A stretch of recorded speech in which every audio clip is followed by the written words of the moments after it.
Citrus 86, descend and maintain 11,000. 11,000, Citrus 86. 458 Hotel Charlie, contact Miami Center 127.2. 472, Hotel Charlie. Once again, I asked if I could sit up front, so this is the second time I've been on that King Air in my life. One of them's getting ready to take a nap, and one of them's going to read a book, and la-di-da-di. And that's when I saw his head was hanging over towards me, and he was gone right then. My first brilliant idea I had up there, I had several brilliant ideas, but my first one was, I got declared emergency. My pilot's unconscious. I need help up here. I declared an emergency. You know, I needed some help. But I figured if I was going to die, I was going to die trying not to. And I still wasn't a Delta pilot, but I was doing better. I wasn't porpoising through the sky. He said, you got PTSD. I said, what? Yahoo, you know. Hello everyone, it's Tim from FS MaNiA. A little over 2 years ago in 2021, I published the Doug White King Air 559er Delta Whiskey story on the FS MaNiA Channel. That video currently has 10 million views and something like 17,000 questions and comments. This past July, Doug graciously invited my wife and I to visit him and his family at their Archibald, Louisiana home. I immediately booked a Delta flight from North Carolina to Monroe, Louisiana. In case you haven't heard, there is now a movie called On a Wing and a Prayer starring Dennis Quaid as Doug White, scheduled for release next Easter 2023. I thought this trip would be a golden opportunity to sit down with Doug and have him address some of the more frequently asked questions about the day he was forced to take control of a King Air within 10 minutes after takeoff when his pilot suddenly died at the controls. At the time I asked Doug for this interview, I had no idea he had already turned down multiple requests for interviews from the likes of Ellen DeGeneres and Oprah Winfrey. Had I known about his reluctance to grant interviews, I probably wouldn't have had the nerve to ask. I am reminded of the old saying, even a blind squirrel finds a nut occasionally. In this interview, Doug will tell the story of King Air 559er Delta Whiskey in his own words. I am honored and pleased to present Mr. Doug White.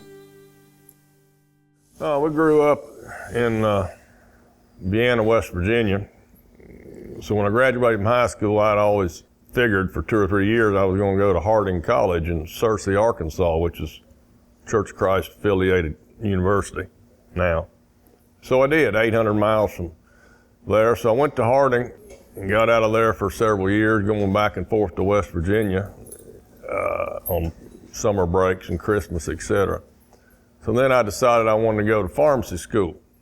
Well, I applied to pharmacy school in West Virginia, and they considered me an Arkansas resident at the time. So I moved way down on the list. So I applied to the University of Arkansas Pharmacy School. They considered me a West Virginia resident. So I moved way down on the list. So I heard about a pharmacy school in Monroe, Louisiana at Northeast Louisiana University. So I applied here, NLU we called it, and got accepted. So I came to Monroe, never been to Monroe, never been to Louisiana in my life. Got out of pharmacy school and did a lot of relief work, which I liked. One day in this pharmacy, one day in this pharmacy, one day down the road in this pharmacy. That way it wasn't as boring for me. So after a year and a half of relief work, I got an opportunity with a guy to run his second pharmacy, a little pharmacy in a little town called Mangum, M-A-N-G-H-A-M. So I did. One thing led to another, and I got to develop relationships in Mangum with the local customers and stuff. Ended up buying a little store. I was right next to a drugstore that had been there for probably 100 years. It was called Mangum Drug, and here I am coming back and forth every day from Monroe, kind of treated like thought of as maybe a Yankee, as an outsider in this little town. So this girl that owned Mangum Drug, she was a local born and raised, so she was pretty much killing me in business, and I couldn't beat her, so I just married her. So I married my competition, and we put both stores together and ended up making a living, and we had 2 girls together, and I'm still living in the house by where she grew up. So that's how we got here from West Virginia. Terry with an I, Maggie and Bailey, and now Maggie and Bailey this is 2022, they're 32 and 30, and Maggie has 2 girls, and Bailey has 1 girl. And before we met, Terry had Joey, who's now probably 42, and Jessica, who's 40, and they've got their kids. So 2 daughters, 1 stepdaughter, and 1 stepson? Correct. And they've got kids too, so. So the total grandchildren now is up to 8? I'd have to think, but 2, 3, 4, 5, 6, 7, 8, correct, grandkids. From 2 or 3 months old to 21. You know, I got into flying, 1989. I decided for whatever reason to start taking flying lessons in Jackson, Mississippi, and owned a drugstore over there. And I went ahead and soloed, and I got my, moved back to Monroe, and I got my private pilot's license. I passed my exam, 80-something hours probably. The next day I went up, got a buddy from here in Mangham, rented an airplane, flew to Vicksburg, Mississippi, landed, drank a old stale cup of coffee, flew back, never got back in the plane again. I had 83, 84 hours in 1990 because I knew that you had to stay proficient and fly a couple, 3 times a week for your own safety. Well, I couldn't afford that, number one. Number two, I'd accomplished what I wanted to accomplish, the project, you see. I got my license, been there and done that, and that was it. Didn't think about it for 20 more years.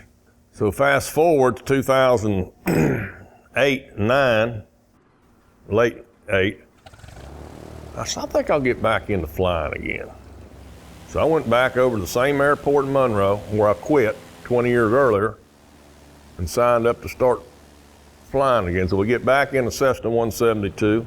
Of course, the 80-something hours experience from 20 years prior, that counts in your log book, yeah, but has nothing to do with your current experience because it was just like I'd never taken a lesson in my life. I didn't even know how to crank a 172. He had to show me how to start it. So I'm starting all over again. I had a pretty good year in business in 08, and I was getting ready to get hammered pretty good on taxes in the spring of 09. So I said, what can I do to reduce that tax burden? So I said, I know what I'll do. So I went and I'll buy an airplane. So I went to the FBO over there, and as a matter of fact, I talked to Joe K-Buck, who ends up being prominently involved in our incident. I said, would you all be able to use a King Air 200 if you had one? He said, yeah, absolutely, we could charter it. Because I'd been researching and made a few phone calls. And I said, well, good. So I found through a guy named John Murphy in Georgetown, Texas, he's an aircraft broker, and he pretty much specializes in King Airs, that the University of Texas had a King Air, a school airplane, that the engines had timed out on it, and they were going to auction it off. So I said, let's just bid on that. So we bid on this University of Texas airplane, and we won the bid with timed out engines. So we turned around, hung 2 brand new engines on each side, some PT 6-52s, 850 horses, I think, on each wing. And now we're going into the spring of 09, and we get it airworthy and ready to charter, get it over to the FBO in Monroe, and that's when 08 and 09 hits economically. When, as they say, millionaires couldn't borrow $1,000. So this brilliant idea I had of chartering an airplane was all good up to the fact of where it didn't charter. There's no hunting trips, there's no ball games, there's no people chartering for vacations or weddings, and they'll just sit there. So it chartered, my original plan was it's going to charter enough to where it'll pay the note, expenses, and you virtually got your free airplane. Well, that didn't work. So that brings us to the spring of 09. I'm going along here, and I'd been on that King Air one time in my life, and that was to fly to see my brother in Florida. Me and my family had been on it, and he asked me to sit up front, or I asked him if I could sit up front, even though it was my airplane, but I said, can I sit up here? So I did, and the only question I asked him, it wasn't Joe, it was another pilot, how do you talk on the radio? Because it was intimidating looking at that panel up there with all the duplicated instruments and gauges and all that, and he just reached over and showed me literally with my finger which button to push. So there's several buttons on that. Oh, it's not a 172. There's several buttons. There's electric trim and there's a push-to-talk switch. But I just want to know how to talk, and that's all I ask him. I'm still going along taking my Cessna 172 lessons, an hour or 2 a week or so. So then I get word, my brother's birthday was April the 5th, so I get word on April the 4th, that spring of 09, that my brother had died of a heart attack in Monroe Island, Florida. So I've got to rush on Saturday evening and try to figure out how to get down to Monroe Island. He's your only sibling. I'm my only sibling, right. 2 years younger. So I've got to get to Naples pretty quick, Monroe Island. Well, I can't get out Saturday night. So Sunday, there's no good connections out of Monroe. So I find a pretty good hookup out of Jackson, Mississippi. So I drive to Jackson on Sunday and I fly to Naples, Florida, or Fort Myers. So we're down there all that week. My mom's down there, so we're tending to all of Jeff's arrangements. And then the King Air flies Terry and my 2 girls down to Monroe Island in the middle of the week, like Wednesday or Thursday. So we buried my brother on Friday, on Good Friday. So I find out that the King Air had actually got a charter, yay-hoo, you know. So they'd flown some guys from Louisiana to Augusta, Georgia, to the final Sunday, the final day of the Masters Golf Tournament that year.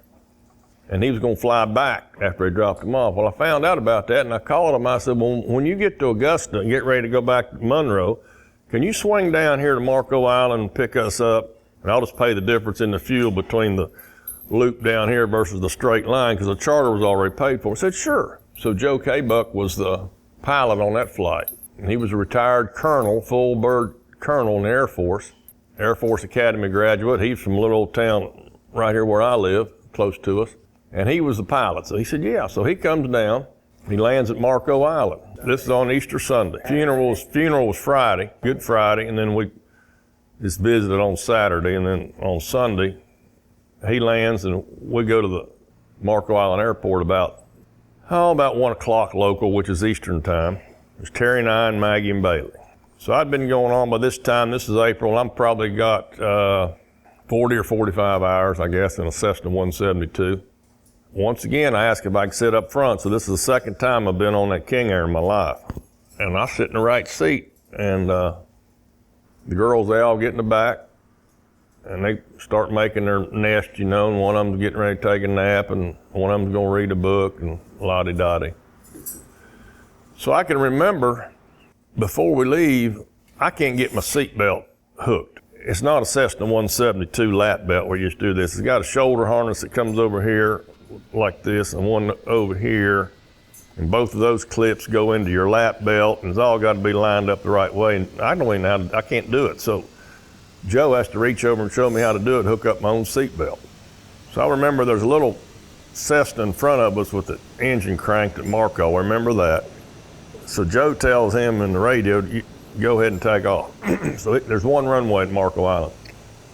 The Cessna gets out of the way, so Joe taxis out on the runway, and we take off to the south, which is, I had enough sense to know that's flying towards Key West. Well, he makes a 180, starts climbing out, and he sets the autopilot. And I know all this now, I didn't know it then, but he sets the autopilot for a certain direction, which is due north, and a certain climb, which is almost 2,000 foot per minute, probably 1,700 feet per minute climb, and it's locked in. And he also sets the altitude capture at 10,000 feet. We're only cleared to go to 10,000 feet. So he's got the autopilot set to stop at 10,000 feet, because everything in that part of the world above 10,000 feet is controlled by Miami Center. Everything from Naples, Fort Myers, all the way to the line across to Miami, and everything south, even out into the Caribbean, is controlled by Miami. But up to 10,000 is controlled by Fort Myers. So Fort Myers has cleared us to climb, head north, and you're cleared to 10,000 feet. So I remember climbing out, we go through a cloud layer, probably at 4,000 feet, and it's real bumpy. And I remember Joe telling me in my headset, he said, we get through these clouds here, it'll smooth out. I said, good. So we popped through the top of the cloud. Then about 7,500 feet or so, what he's doing, and the pilots understand this, but non-aviation people don't, he's getting ready to check in with Miami Center. So what he's supposed to say is, Miami Center, King Air 559 Delta Whiskey, 8,500 for 10. In other words, I'm at 8,500 feet, or 7,500, whichever it was, and I'm cleared for 10, and I'm asking you for permission to go higher. That's what he's supposed to say. What you hear him say on the audio is something like, Miami Center, King Air 559, 8,500. Miami Center, King Air 559 Delta Whiskey, passing 8,000, 559 Delta Whiskey, Miami Center, Roger. Climb maintain 14,000. And that's all you hear. Well, I heard that in my headset. I'm looking out the window. But you know, when you're sitting right side beside somebody, you don't turn 90 degrees to have a conversation like this. You know, you always just kind of go about a 45 and you chat like that, and he chats like this, and that's the way human nature is. But that sounded so different that I looked at him 90 degrees. And that's when I saw his head was hanging over towards me, and he was gone right then. So we're in kind of a fix here, steady climbing, and I'm looking at this dashboard, for lack of a better term, looks like the space shuttle to me. You know, Cessna 172 with 40-something hours, it's got a little old artificial horizon and altimeter, maybe a vertical speed indicator, and fuel gauge. That's about it, little old yoke. But what I'm looking at looks like I said, the space shuttle. But I remembered from a month or two before how to talk on the radio. And I did know from my instructors, if you declare an emergency in an airplane, you immediately move to the head of the class. So all I did was push the button, and you can hear it on the audio, and declare an emergency. I got to declare an emergency. My pilot's unconscious. I need help up here. I declared an emergency. You know, I needed some help. My pilot's deceased. I'm a single-engine pilot, low time. Miami 49. I need help. I need a King Air pilot to talk to. Also realize we're in this climb. We can't stop the climb. It was supposed to level off at 10,000. Why didn't it? Either Joe, for some reason, did not hit altitude select, but him being the pro that he was, that's hard to believe. So it was probably just an autopilot malfunction. It was a 1982 airplane, so maybe it was just malfunction. Joe, being such a pro, before he took off, he set up all the comms, all the radios on my side, exactly where his were. He didn't need them, but as a professional, if his ever went out, then he could use the comm 2 side and communicate. Because if he wouldn't have done that, they wouldn't have heard me either, even though I pushed the right button. So I know we're in a bind. I'm locking in, and my brain's doing whatever my brain's doing, and your emotions are doing whatever they're doing. I realize, so I'm making some decisions. Some of them are right, some of them are not right. So I think we're not in a good position here, but if he falls forward Joe falls forward on that yoke, we're gonna auger in, we have no chance. My first brilliant idea I had up there, I had several brilliant ideas, but my first one was, I'm gonna bring Terry and Maggie up here and try to get Joe out of that cockpit and lay him on the floor. So I hollered at her. She said I hollered at her kind of mean, but anyway, I got her up there. And when I got up here, I just kind of nodded at him like that, and I said, get him out. 559 Delta Whiskey. And are you at the cockpit now? I am co-pilot C. Get him out. Well, you hear that on the radio because I got my finger on the push-to-talk switch. That's what I was doing, was telling her, get him out. Well, looking back, it was too tight of an area. They couldn't have got him out of there anyway, and if they would have got him out, they would have taken a real good chance of hitting the wrong switch or hitting the yoke themselves or disconnecting the autopilot or whatever. So, like I said, I wasn't thinking that clear because he was actually in the best place he could be because of the 2 shoulder harnesses that I mentioned earlier.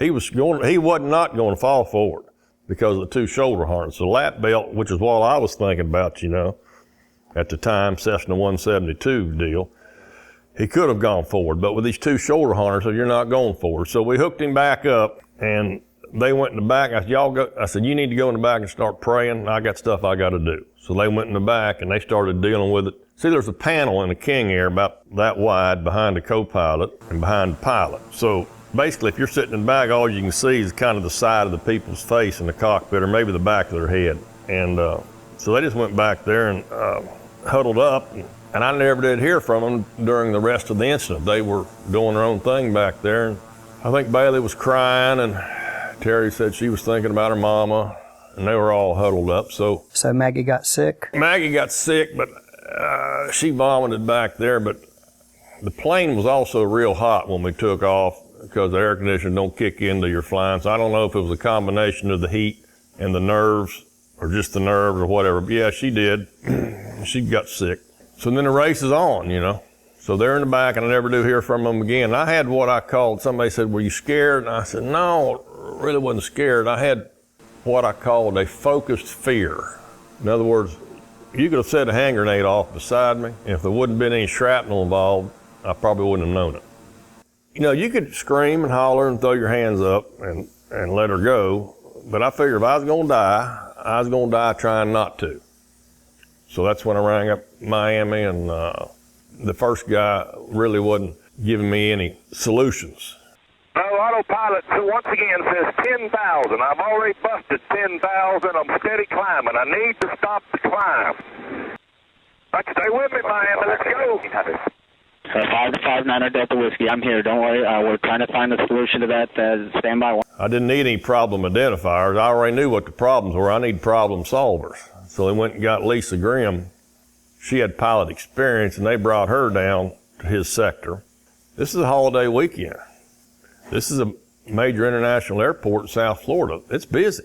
There's hundreds of airliners. If you look at the radar track, it's just like a bunch of bumblebees coming into Miami and Fort Lauderdale and all those airports over there, and all of them going out. And here I am. And Brian Norton, the controller that helped me later on in Fort Myers, he said later I was going the wrong way on a one-way street because there's highways in the sky. But I didn't know that. So that being said, just because I declared an emergency don't stop all these other people from coming in and going out. So Lisa comes down and she plugs in beside Nate Hinkle. So while Nate is dealing with all these airliners and getting them out of the way safely, Lisa would stop him every few seconds or minute. So I got to work this guy. So she'd work me. They're all doing it from the same station, you see. Miami, 145 Alpha Kilo. We're heading 270, 10,000. American 456 East Lower. 686, contact Miami, approach 133.77. Hi, y'all. Good luck. 3377, will do. American 456, sliding 180. Alpha Kilo, stand by. American 456, sliding 180, contact Miami Center 132.2. Thank you. 322, good day. Miami's busy as a bunch of bees. Look at all these airplanes icons. But when we later on get to Fort Myers Airport been shut down. I didn't know that. Nobody was leaving Fort Myers and nobody was coming in. So you'll see the difference on the radar screen. There's absolutely nothing in Fort Myers. If you were sitting on the runway at Atlanta, getting ready to take off and go to RSW in Fort Myers, you weren't going yet because of this issue. I heard from a couple sources, NTSB got wind of it, and they launched a, for lack of a better term, search and rescue plane to the Fort Myers area, and I don't know where they came out of. They came out of Atlanta or wherever, I don't know. All these controllers later on when asked, and they weren't communicating this to me, but they were all talking among themselves. We didn't have any chance. They're less than 10% chance. But they were still, giving them credit, they were still trying, and I was too. So the NTSB launched a search and rescue plane loaded with all the body bags and all that. But I was told the first time in history, they got turned around. They've never had an NTSB airplane turn around en route to a site. And your mom had just buried her son? Yeah, if this would have turned out differently, my mom, who would have been at the time, early 70s, if this would have turned out differently, she would have buried all of her kids and all of her grandkids. She would have lost them within 2 days of each other. So anyway, I'm steady climbing, and they understand the issue. It's kind of simple. I got to stop the climb. That's the first thing. And then we'll deal with what happens next. Because at the time, I don't know if it's eventually going to stop flying, if we're going to run out of oxygen or what. Well, we're in a pressurized airplane, so I'm not familiar. I don't have any idea about that. Like I said, I got 40-something current hours in a 172. We're not going to run out of oxygen, but we are going to quit flying at 30-something thousand feet. The King Air eventually quits flying, and it would have got up to in the high 30s, I think, the ceiling, and just quit being able to be an airplane, and we would have stalled and spun out of the air. So that was a deal. And at 1,800 feet per minute climb, every 2.5 minutes, we're another mile higher. 2.5 minutes in those situations like that, it's not a very long time. So every 2.5 minutes, we're another mile. So Lisa finally convinces me that I need to turn the autopilot off and start hand flying it. 5 Delta Whiskey, disengage the autopilot. We're going to have you hand fly the plane. That's all we can do. I mean, I can't sit down there and work on the autopilot and figure out what's wrong with it. So at about 17,000 feet, I knew where the autopilot was. I mean, it says AP right there, so I put it on disengage. So I start hand flying the King Air. I disengage it. I'm flying the airplane by hand. You find me the longest, widest runway you can, ma'am.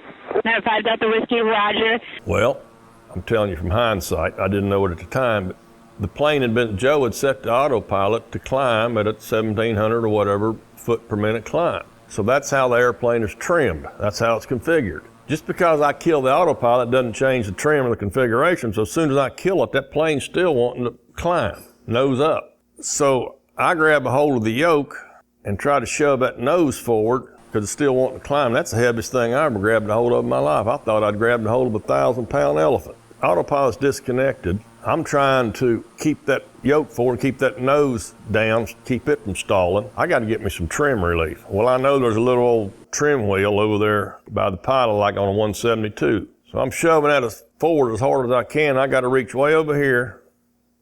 And Joe's leg, dead weight literally, is up against that trim wheel.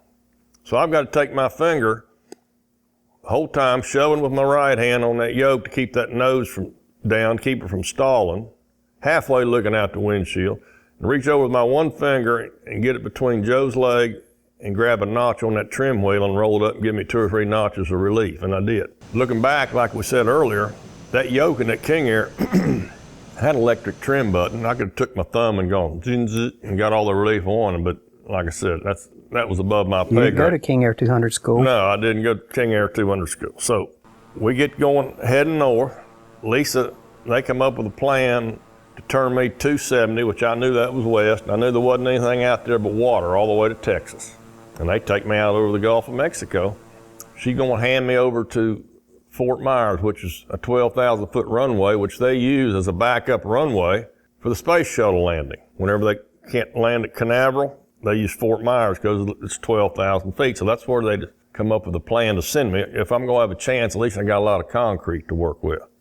So she tells me what frequency to go to get to Fort Myers. I think it was 132.07 maybe, I don't remember. All right, once again, I'm in the right seat, and I'm doing all this left-handed, which is my weak hand, it's off-handed, plus with all the pressure. So I'm holding the yoke, and I'm trying to dial that second radio to 132.0, let's say 132.07. If you're off one digit out of those 5, you're a duster, you don't hear nothing. So I finally got it in there the way I wanted, and she convinces me to push the button to swap the 2 frequencies. And by the way, I forgot to tell you, a month before, I'm in Naples, Marco Island, visiting my brother in March at spring break. My brother's taking flying lessons. He's got a few hours in a 172. He's trying to learn to fly. I met his instructor. He's a nice guy, and I said, can we go up and fly for a half hour or so? Yeah, so I rented a plane. An instructor, this is a month before the incident, and he puts me in the right seat, and he gets in the left seat. And I said, wait a second, I've never flown from over here before. I said, normally when you're instruct, don't you sit in the right seat? And he said, yeah. And your student sits in the left seat? He said, yeah. And I said, well, he said, no, let's just leave it like this. I said, okay. So we take off from the right seat, which wasn't too bad. We get up and we doodle around out through there, and he's showing me this and how to do this and do that, and flying around the Everglades and whatever. We get ready to come back in the land at Marco Island, one runway. We got a little crosswind, and I'm in the right seat, and everything's different from over there. Depth perception's different. You know, your weak hands working all the radios, it's all different. And I get down, first time, try to land, I barely hit the runway, and we bounce and wheelbarrow, they call it. Got to pour the throttle to it again, go up and go around. I tried to land that thing 5 or 6 times. Wasn't even getting close to the middle of the runway until about the 6th or 7th time, sweating and all that. Almost about ready to give the plane to the instructor. I finally set it down tolerable where we didn't tear the airplane up or kill ourselves after about 6 times and taxied back, and I got out. But he insisted a month before that I fly that airplane in the right seat. A month later, I got to land the King Air in the right seat. So let's throw that in there. So we go, I'm out over the Gulf of Mexico, and I get Brian Norton, who's at Fort Myers approach. Before she handed you off, Lisa said, she said, if you don't get them, you push whatever the button is, the TO button. Anyway, you push the button, push 2, and you'll be back talking to me. And I found out later she just walked around the control center waiting on me. So she had you descending and turned to the west before handing you off to Fort Myers? got me descending and heading out over the 270 out over the Gulf. As I've said before, I got a baby blue sky. I'm 6 or 8 miles out now. All the condos are behind me. All the little outer barrier islands are behind me. It's nothing but baby blue sky going into baby blue water. It's instrument flying conditions for me. I don't have an horizon. And I'm going due west. And once again, 2020 hindsight, I've got to eventually get back to 060 northeast to line up with the runway. Now I'm heading 270, the opposite direction. So he's wanting to make me do a U-turn, for lack of a better word, but we don't do it from 270 all the way around to 060. We're going to do it in little slices. So I think his first cut, he told me he wanted me to turn 220 or something, knock 40, 50 degrees off. So all right, I got that. Well, I'm afraid to turn to 220 because I can't tell up from down, and I don't want to upset that airplane. So you hear me on the radio, on the audio, I said, you show me turning here, I'm not feeling like I'm turning too well. Are you showing me in a turn? I'm not moving very good here. No, sir. It still looks like you're southwestbound, and no turn yet. The altitude and speed look good, but you're still southwestbound. Yeah, turn left to left. Okay, hold on. I was afraid to turn, so I finally just did one of them deals and just laser focused on that artificial horizon best I could and keep from getting that King Air upside down. Don't let people tell you there's not IFR conditions in the middle of the daytime. There is, when you have no horizon. When I'm still heading 270, I'm kind of getting a little confidence up, and I said, can I turn this autopilot back on, and maybe let the autopilot hold my, I don't know what I was thinking, hold my altitude or something? Yeah, if you want to. So I'm heading 270. Remember, previously Joe had set that autopilot to go due north, which is to my right. When I turned that autopilot back on, that autopilot hadn't changed its mind any. So as soon as I turned that autopilot on, I'm out over the Gulf of Mexico, and that thing yawed to the right. I said, whoa. Turn it off. I said, we can't do that. I think that was Lisa before she handed me off. She said, well, there's a heading bug. Do you know anything about that? And I said, no, I have no idea. So we just got to do the hand flying. So got to Bryan, and we go 270, 220, 200, and 180. I'm all over the place early on. The radar track shows me just kind of 500, 800 foot variations, just instant variations in altitude and direction heading is off. And I'm just, so when Miami calls Fort Myers and says, we got an emergency, we got a King Air coming in, unconscious pilot, whatever. Brian, first of all, is literally going out the door to go home. His shift's over. But he's got a little bit of pilot experience in Cherokees or 182s or something, which is better than nothing. So they run back out the door, supervisor does, and gets him out of the parking lot and brings him back in, sets him down because of his pilot experience. That's why Brian's there. But his coworker, Dan Fabio, hears that we got a King Air in trouble. Dan had been working up in Danbury, Connecticut a year or so previous. He had a good friend up there named Kerry, K-A-R-I, Kerry Sorensen, who had a lot of King Air experience. He gets on his cell phone, Dan does, and he calls Kerry. Kerry's got an old Model T Ford or Model A, one of them old 1920-something antiques that he putters around in. It happened to be a pretty decent day in Danbury on Easter, April 12th. Him and his girlfriend are out puttering around town. He has to swing back by his house to pick up something on their little cruise, And about the time he's at the house, Dan Fabio calls him. So Kerry said, what's up, buddy? He said, I don't have time to chit-chat right now. We got a King Air in trouble. I need your help. So Kerry, being at his house, goes down to his little office, and he's got a King Air 200 manual down there, and he's got a poster, I think, of the cockpit of a King Air 200, and he's looking exactly what I'm looking at. But he's 1,000 miles away, 1,500 miles away.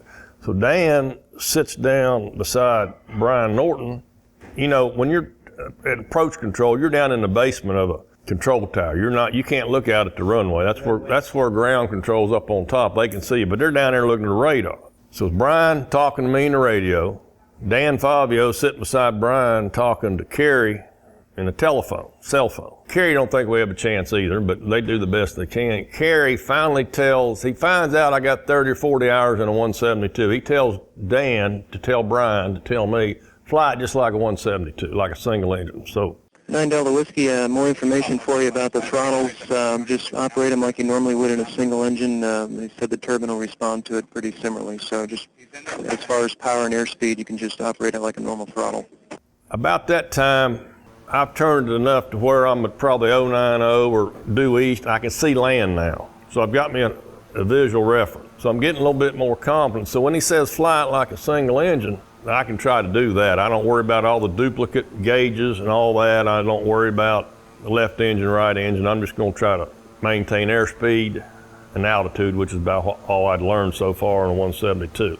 You know, I don't know anything about autopilot. I don't know anything about retractable gears, multi-engine. Pressurization, none of that. Just so 172. So I do that. So they said later, once Kerry told me that, combined with the fact I can see land, I got a visual horizon now. My airspeed fluctuations, my altitude fluctuations, and my directional fluctuations kind of seemed to smooth out. I still wasn't a Delta pilot, but I was doing better. I wasn't porpoising through the sky. He finally gets me lined up, and I see a strip, long brown strip, literally about that long, way out there. And I tell Brian, I said, I see this brown strip out there. He said, yep, that's the right one. So I think it's 6 or 8 miles. It's actually probably a 15-mile final. So from then on, it's all eye-hand coordination and depth perception. I keep asking them several times, where do I set, I got 2 throttles. I ask them something like, where do I set them at to get this speed? Now, when I recharge these throttles here in a minute, I need to know what's indicated to go to. 9 Delta Whiskey, Roger. We'll just retard them slowly. You can start now at your discretion, a little bit at a time. And when you get to 150 knots, I'm told you can drop the gear in the flaps. Trying to think about getting across to them was, if I move those 2 throttles to XYZ setting, will that get my airspeed down to where I need it to be? And they never would answer me. So what they ended up doing, what they were doing was we're not going to get that complicated with you. If I'm too slow, give them some gas. If you're too fast, pull back. That's what I did. So I've got the runway in sight. The girls are still in the back, doing the best thing they could, which was, other than praying about it, was leave me alone. I don't need you bothering me, 'cause I'm busy. I see the runway, 15 miles. I can see my altitude. I can look out the window and see my altitude. Kerry tells Dan, when he gets down to such and such airspeed, lower the first notch of flaps. He'd only had 2 settings of flaps, whereas I think the 172, it's been a while, but I think it has 3 settings. But anyway, when he gets to a certain airspeed, lower the first notch. The flaps are right there by his left knee. And I look down, sure it is, right there's where so he's looking at what I'm looking at up in Connecticut, so he knew exactly where it was at, and that's right where it was at. So I got to a certain airspeed, lowered the flaps. When he gets to a certain airspeed, lower the gear, the big round knob right there in front. I said, okay, got it. I don't know, we're at sea level down there, but I don't know what altitude I'm at. But I'm looking at 12,000 foot runway. And Brian told me more than once, I think, he said, if you need to add a little more power, now you can, because you got 12,000 foot of runway. You have plenty of runway, sir, so if you got to add a lot of power to make the threshold, that's fine. You got 12,000 feet of runway. Where that's coming from, I found out later, they're all looking at me, and I'm coming in too low. And they think I'm going to end up short of the runway in a condo somewhere or a swimming pool. Later on, you'll learn there's big white 1,000-foot marks at the end of a runway. That's what the big boys aim for, that 1,000-foot. I think that's kind of a waste of runway myself. But anyway, that's where all your black tire marks are at the 1,000 foot. I didn't know anything about no 1,000-foot mark. My focus point was the very end of that concrete, right in front. So that's why I was coming in, looking back while I was coming in, they're showing me lower than normal on their screen. But when I touch down, if I ever touch down, do I just kill the throttle or what? That's correct. When you touch down, slowly kill the throttle. Anyway, so I just eye-hand coordinated. When I crossed the fence, I just set it down and just killed the throttles and stood on the brakes.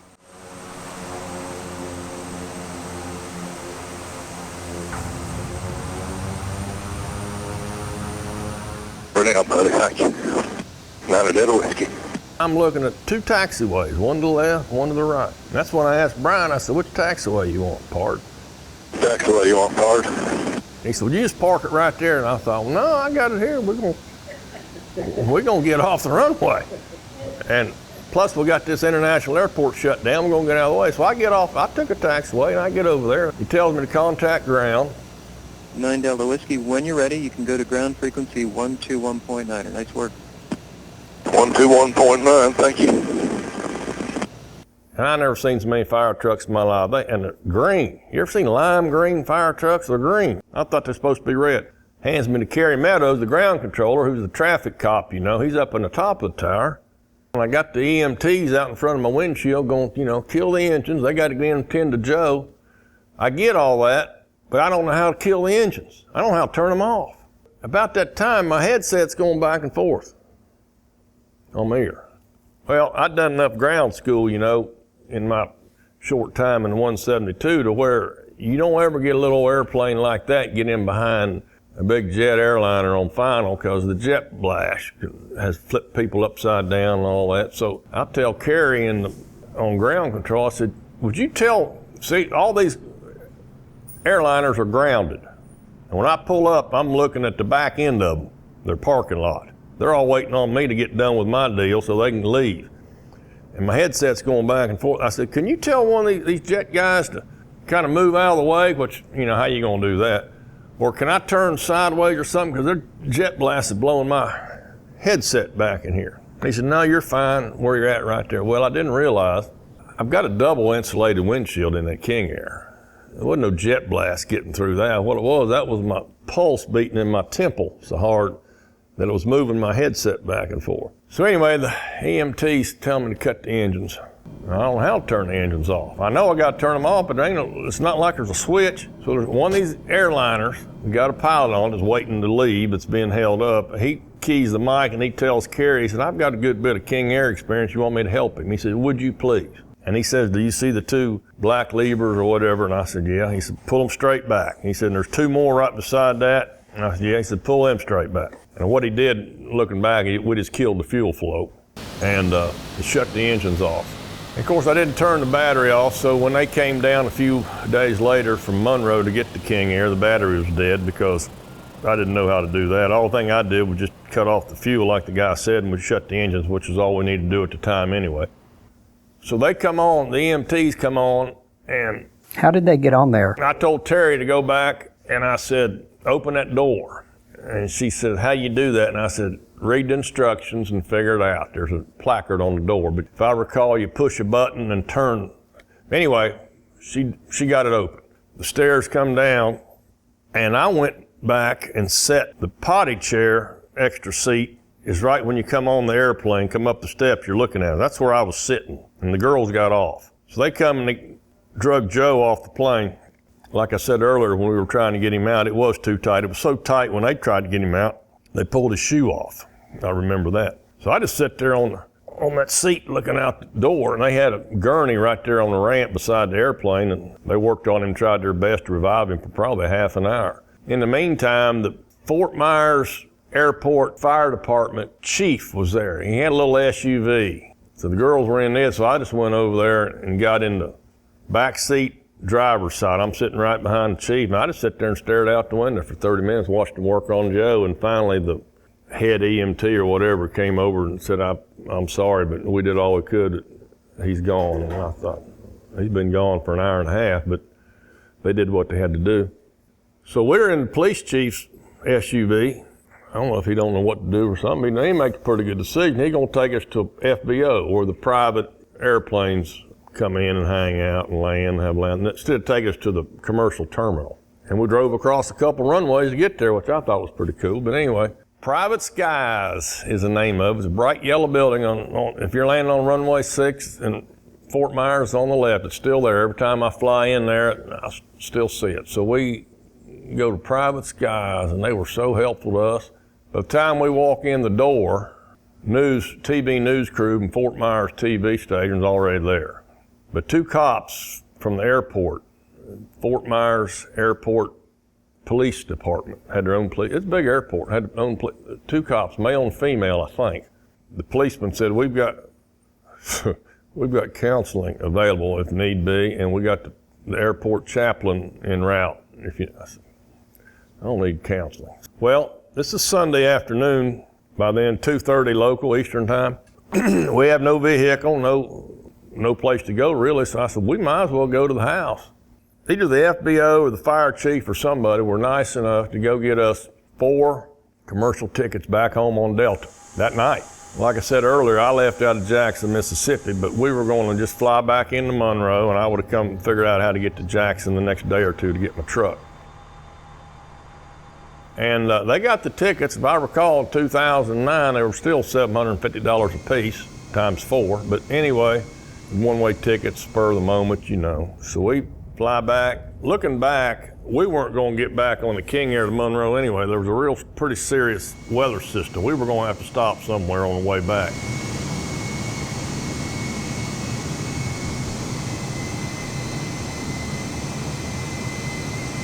But anyway, we get to Atlanta. We lay over, and then we make the run from Atlanta to Monroe. We came through that system I was telling you about. And I remember lightning popping out the windows and the turbulence and people mumbling and groaning and all that. And I'm just staring out the window and I'm thinking, you know, after what we just went through, this ain't nothing. Wasn't even concerned about that turbulence. We landed, I'd say we got home at midnight. So the next morning, Monday morning, my stepdaughter and my kids, they start getting phone calls on their cells from TV news people, from reporters all over the country. And those people got cell phone numbers of family members of mine that I didn't have. And they didn't take long to find them. And they want to find me, and they want to talk to me and all that. And I look outside my gate at the house, and there's a local newspaper crew there, and they want to interview me, and I'm not really into all that. So finally, my stepson, who was a policeman, he went out there and told them they're going to have to leave. So all we want to do is talk to him for 5 minutes or something. So Joey came in and told me that, and I said, all right. So I pick up the phone, I talked to him. I said, I'll give you an interview for your newspaper, but I insist that you put something pretty good in there, a good bit of room for Joe, and talk about Joe K. Buck. And he'd been a lifer in the Air Force and Academy graduate and all that. And they promised they would, so I went ahead and talked to them. The next day in the Monroe paper, they did do a good job, and they did a good job on writing up Joe. We went on and got invitations from Ellen DeGeneres and Oprah Winfrey, and who was a CBS guy back then, Craig or somebody at Nightly News, Harry somebody, anyway, and you know, all these invitations for me to come on, but I didn't need that. I didn't have the insecurity that needed fed, and besides, I had enough sense to know I'm up there on that audience. It was going to be all about them. They were going to act like it's going to be about me, but it's going to be all about their show, which is okay. That's business. I didn't want to go through, what did you feel? When did you know you were in trouble? What were you thinking? So I didn't do any of them. Got letters littered from all over the world, and obviously the United States. 737 pilots, 777 pilots, congratulating, you know, and all that. Private pilots, low-time pilots, etc. So 2 years, I think it was 2 years later, I did agree to go to New York and be on the Mike Huckabee show. So it was Terry and I and Lisa were on that show. Another one of those free trips that cost you $2,500, but anyway. Were you able to find out Joe's cause of death? Yeah, everybody wants to say heart attack, and technically, yeah, I'd give you, partial credit for that. But medically speaking, the heart has two main computer centers that make it work. One of them's the plumbing, which is the blood going through the arteries, and the other is the electrical part, where the electrolytes and everything go back and forth microscopically across the cell walls and cause the heart to beat. So you got a heart attack's a plumbing problem, where your pipe gets blocked by a clot, can't get any blood, can't get any oxygen, therefore. That's the heart attack. Joe had an electrical problem. The heart starts beating. It's beating, but it's beating too fast, 200 beats a minute maybe. So it's beating, but it's no longer an effective pump. So the blood just stays pooled up in one of the chambers, and you get the same result as you do in a heart attack. You get no blood going through, which means no oxygen. It's called sudden cardiac death. I asked 2 or 3 cardiologists because I was always curious what happened to Joe, and they all agreed it was sudden cardiac death. It was an electrical problem. And I've seen some comments on the internet, why didn't you try CPR and all that? The reality of it is, when you have sudden cardiac death like that, electrical problem, the only chance you have is to be, and this is coming from cardiologists, is to be in a top-notch hospital cardiac care unit with a top-notch cardiologist right there, top-notch cardiac nurses right there, and your defibrillators and all that standing right on top of the issue when that heart starts doing that. And even then, the chances are slim, they said. Because I was always curious what killed him, because he wouldn't have died any quicker if I'd have shot him. He just When I got back, I had a decision to make, either get back on the horse that threw me or never get back on again. And I just made up my mind I was going to go on and get back on the horse that threw me. The week I got back, I decided, I think the 40-something, 50-something hours had got me to where, it's been a minute now, but I think it got me to where technically I was a private pilot again. I guess you're always a private pilot. I was current again, I guess is what it was. The 40-something hours made me current. So I decided I'm going to learn how to be an instrument pilot. So I signed up, and I didn't want to do an hour a week and skip a week and maybe an hour another week and take a year. I got a group called AFIT. I don't know if they're still in business, Accelerated Flight Instrument Training. And they bring an IFR instructor to you, put him up for a couple of weeks, or you go to them. So I found one. They hooked me up with Bill Eldridge, who was one of their instructors in Georgetown, Texas. Actually, where John Murphy, where we got the King Air. So I went, the week I got back from the incident, I went out to Georgetown, Texas, and started accelerated instrument training. And then drove back on Friday for Joe's funeral, and then drove back out there. But instrument training to me is the toughest rating to get. You know, there's some physical hands-on eye-hand coordination stuff you got to do, you know, but most of it's mental. So you got to do eye-hand physical stuff while you're doing the mental stuff. And sometimes in not real good conditions. So I was going through all that, and I just gone through the incident down in Florida. And I've never had much trouble sleeping either in my life. So I walk in one morning to see Bill Eldridge, Bill at the FBO, to get started on another day. And I said, man, there's something going on. I can't sleep. I mean, it's not that I can't sleep. I fall asleep, and then I wake up at 3 o'clock in the morning wide awake. I don't go back to sleep till like 5 o'clock or 5:30. And I said, I need my rest. I got to keep my brain straight to do all this. I said, I ain't screaming or hollering or nothing. I just wake up. He said, you got PTSD. I said, what? Post-traumatic stress syndrome. I said, I don't feel like I do. He kind of grinned. He said, we didn't feel like we did either. He was a Vietnam vet. I was dealing with it, I guess, but that was my body's way of dealing with it. But anyway, went on, got my instrument rating, passed my check ride in Brownsville, Texas. Went on, got my multi-engine, got my commercial. I kind of went from the 172 to the King Air. I thought, well, if I got it, I might as well fly it. So, what type airplane did you fly for your multi-engine training? I think it was a Grumman Cougar.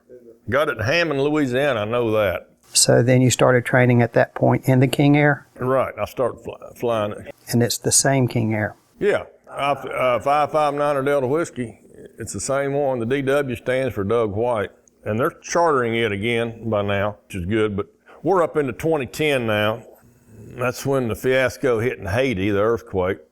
So I got hooked up with this relief group in southwest Florida, and I flew the King Air down there, and I can't remember, I should be able to know it's an airport below Sarasota, but anyway, they were flying missions out of there to Haiti every day, or every other day. So I volunteered to do that and use my airplane at my expense. They took all the seats out of the King Air, and we'd fill it with baby formula and diapers and towels and hot food or cold food or whatever, Band-Aids, and we'd file the flight plan. I was flying those relief missions, but I was also building up time, building up experience around just puttering around. But that was a good experience for me flying through Miami airspace. I got to talk to Nate and Lisa Grimm again more than once on those flights. That's what I thought was pretty cool. Go out over the Bahamas. Full circle moment there. Yeah, over the Bahamas, and then hang a right and go down and land at Port-au-Prince. And the conditions there were so horrible, you couldn't buy jet fuel at Port-au-Prince. I mean, you'd be stupid to do that. It was unfiltered. So we'd fly over the mountain. See, Haiti's on an island. And there's only two countries there. It's Haiti and the Dominican Republic. Well, there's a world difference between the Dominican Republic and Haiti. So we'd fly over the mountain and land at the Dominican Republic and fuel up and do the 3.5 hours back. And I landed at 3 different airports over about 8 trips in Haiti. The other one was Cap Haitien, and the other one is somewhere up in the country. I literally came over a bunch of cows and a barbed wire fence and then touched down on the end of the runway. But we were unloading all over the country. So I did about 8 missions or 9 into Haiti. Flew a couple relief missions into Belize, spent the night there, and flew missionaries down there. They were going to like do stuff like put in fresh water systems for people or something. And then I got hooked up with VAC, Veterans Airlift Command, which is kind of like Wounded Warriors, but not as commercialized. I'd leave Monroe, and I'd have a mission. I remember go up to Minnesota one morning and pick up a soldier. When we loaded him up, he was just an old country outdoor kid, a local football hero back in the day. He had his deer rifle in the case, he had his bow and arrow in the case, and he come out in a wheelchair with his wife and little kid, and I remember helping him up in the King Air, and he had nothing, body parts below his waist. Everything had been blown up in, at that time, Iraq or Afghanistan. And I flew 99% of those VAC missions into Brooke Army Medical Center in San Antonio, BAMC they call it. That's where most of your prosthetics are fitted and your amputees are rehabbed is out there. And I remember picking up at BAMC one time in San Antonio and flying this Mormon young man and his wife and about 4 kids. His feet had been blown up, and I flew him to his town in Logan, Utah. So we come in and we get to go over the Rockies and sit down into a valley, and I remember that's home of Utah State. They've got an aviation program. So here I come, this King Air loaded, and I come over the Rockies and I sit down into that valley in Logan, and the pattern is full of 2 or 3 172s from the aviation program flying around. So I've got to come down on top of the airport and just keep on going west out through that valley until they tell me to turn around and come back because there's room now. So they worked me, and I landed in Logan, Utah with this boy, and I look up, and here comes a police car with the lights on. I said, well, am I gonna get a speeding ticket or what? So he turns around, he does the motion, he says, follow me.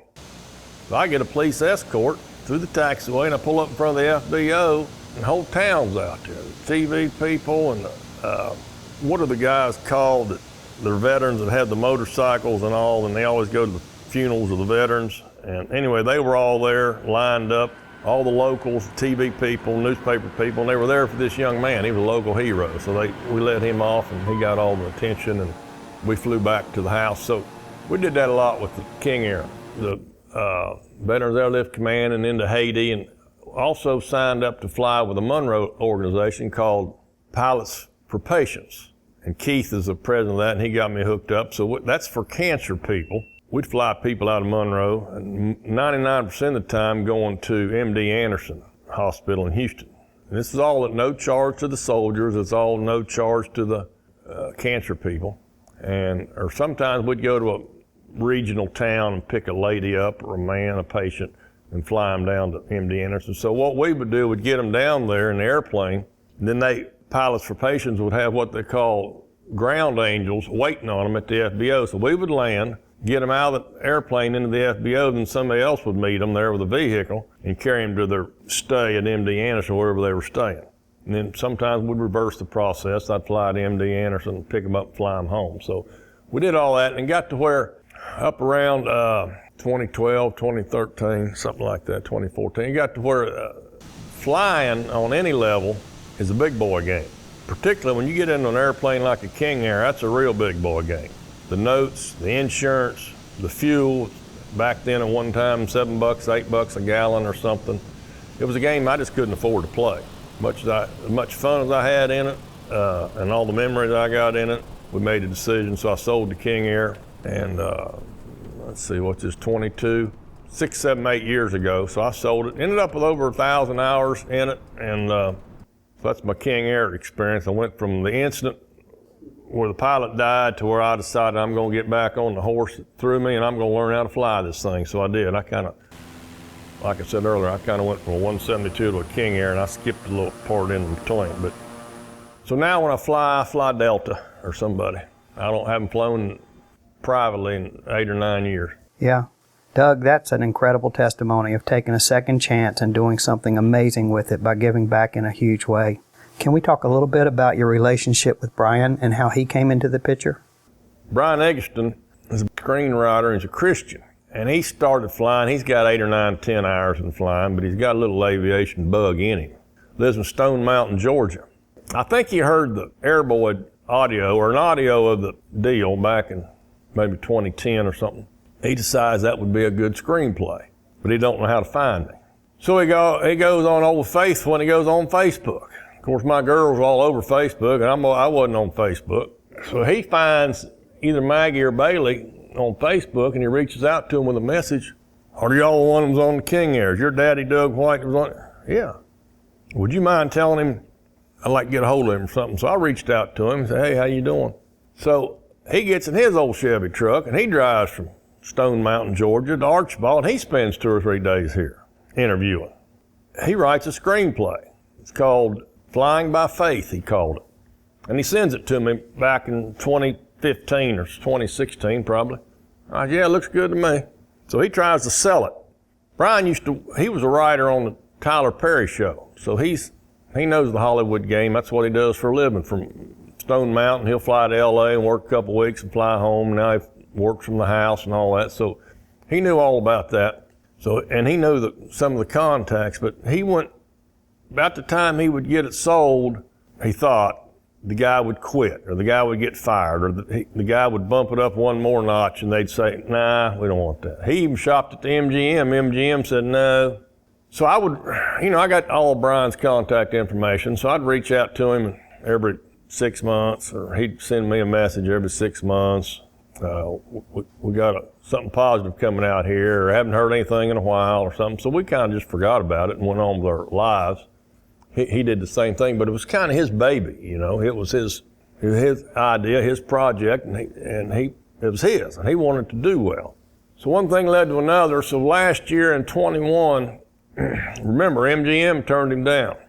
He went back to another guy at MGM that, I forget what the term is, but they give him a script, and the guy takes all the parts out, analyzes them, and puts them back together and all that, and reviews them, and et cetera, et cetera. There's a name for it. But they dropped Brian's Flying by Faith script on him. That's his very first script that he ever did for MGM. And he looked at it and he said, this is it. We've got to do this. This is the one. Well, Roma Downey, R-O-M-A, Roma Downey, who was in Touched by an Angel and all that back in the 90s, she's associated with MGM. She got a hold of the script. She fell in love with it.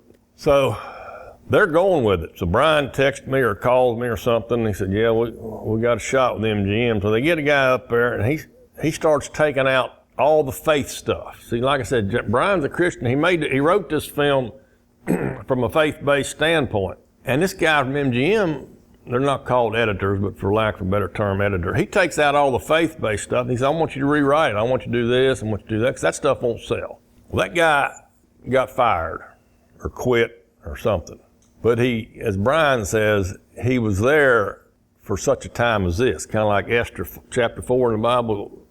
He was there to be used to move it up the line, which is what he was used for. And then when he was no longer useful for that, he was there no more. So Mark Burnett is the president or chairman or whatever of Lightworkers. Lightworkers is the faith-based arm of MGM.